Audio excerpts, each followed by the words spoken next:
Test de quechua, repasemos los colores. Negro, en quechua es Yana.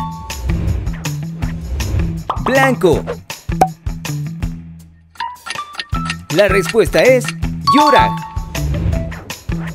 Rojo.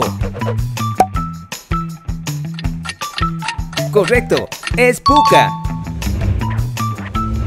Flor. Muy bien, Ica. Azul, en quechua es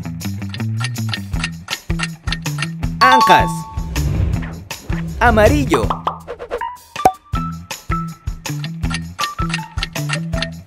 Eyu.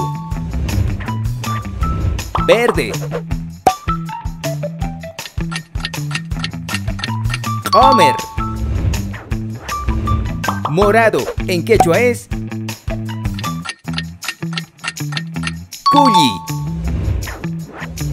Gris o plomo, en quechua es